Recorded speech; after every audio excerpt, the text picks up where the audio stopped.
ការងារថ្មីប្រហែល170លាននឹងត្រូវបានបង្កើតឡើងដោយសារនិន្នាការម៉ាក្រូពិភពលោកក្នុងទសវត្សរ៍នេះនេះបើតាមរបាយការណ៍ថ្មីមួយរបស់វេទិកាសេដ្ឋកិច្ចពិភពលោកសិក្សាអំពីអនាគតការងារនៅរយៈពេល5ឆ្នាំបន្ទាប់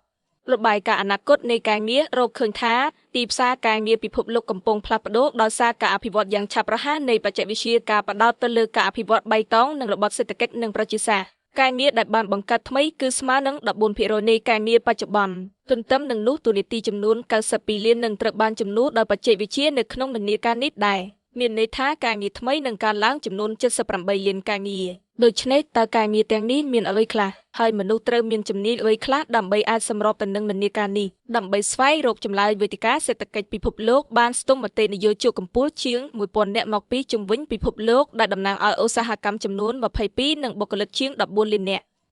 ការងារនាពេលអនាគតការងារមួយចំនួនកំពុងរីកចម្រើនយ៉ាងឆាប់រហ័សបើគិតជាភាគរយតម្រូវការសម្រាប់តួនាទីដែលជំរុញដោយភាពជឿនលឿននៃបច្ចេកវិទ្យាដូចជាបញ្ញាសិប្បនិម្មិតកំពុងកើនឡើងយ៉ាងឆាប់រហ័សការងារទាំងនេះរួមមានអ្នកឯកទេសខាងទិន្នន័យធំវិស្វករបច្ចេកវិទ្យាហិរញ្ញវត្ថុអ្នកជំនាញបញ្ញាសិប្បនិម្មិតនិងម៉ាស៊ីនchếរៀនទន្ទឹមនឹងនេះរបាយការណ៍បានបង្ហាញពីការងារចំនួន15ដែលនឹងកើនឡើងតម្រូវការខ្ពស់និងការងារចំនួន15ដែលនឹងថយចុះតម្រូវការការងារដែលនឹងតម្រូវការខ្ពស់រួមមានអ្នកធ្វើការក្នុងចម្ការនិងការងារទាក់ទងនឹងវិស័យកសិកម្មអ្នកដឹកជញ្ជូនអ្នកអភិវឌ្ឍកម្មវិធីកុំព្យូទ័រនិងទូរស័ព្ទអ្នកជំនាញផ្នែកសាងសង់អ្នកលក់អ្នកកែច្នៃម្ហូបអាហារអ្នកបើករថយន្តកុងទីន័រអ្នកមើលថែអ្នកជំងឺអ្នកជំនាញក្នុងវិស័យអាហារនិងភេសជ្ជៈអ្នកគ្រប់គ្រងទូទៅនិងប្រតិបត្តិការក្រុមហ៊ុនអ្នកជំនាញសង្គមកិច្ចនិងប្រឹក្សាយោបល់ផ្លូវចិត្តអ្នកគ្រប់គ្រងគម្រោងគ្រូបង្រៀនថ្នាក់ឧត្តមសិក្សាគ្រូបង្រៀនកម្រិតមធ្យមសិក្សានិងជំនួយការថែទាំផ្ទាល់ខ្លួនការងារដែលនឹងថយចុះតម្រូវការរួមមានអ្នកគិតលុយនិងអ្នកលក់សម្បត្តិជំនួយការរដ្ឋបាលនិងលេខា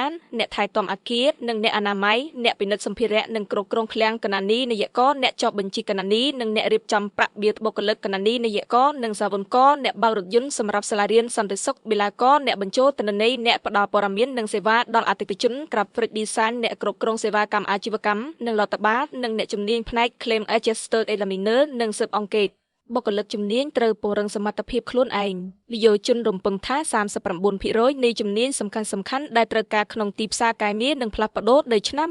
2030ការផ្ដោតលើការយកចិត្តទុកដាក់កាន់តែខ្លាំងឡើងលើកម្មវិធីបន្តសិក្សាជាប្រចាំកម្មវិធីពង្រឹងជំនាញនិងរៀនជំនាញថ្មីអាចជួយឲ្យក្រុមហ៊ុនអាចគិតទុកជាមុននិងគ្រប់គ្រងបម្រែបម្រួលនៃជំនាញបានកាន់តែប្រសើរជំនាញបច្ចេកវិទ្យាដែលត្រូវបានគេព្យាករណ៍ថានឹងមានកំណើនឆាប់រហ័សជាងជំនាញផ្សេងទៀតក្នុងរយៈពេល5ឆ្នាំខាងមុខមានដូចជាបញ្ញាសិប្បនិម្មិតនិងទិន្នន័យធំជំនាញផ្នែកបណ្ដាញសន្តិសុខ Cyber និងអាកាសកម្មបច្ចេកវិទ្យាខណៈជំនាញដូចជាការគិតប្រកបដោយភាពច្នៃប្រឌិតនិងភាពធន់ភាពបត់បែននិងរហ័សរហួនភាពចង់ចេះចង់ដឹងនិងការសិក្សាពេញមួយជីវិតក៏សុទ្ធតែជាជំនាញដែលបុគ្គលិកត្រូវតែពង្រឹងផងដែរអានដោយសំឡេងសព្វនិមិត្តសារិកា AI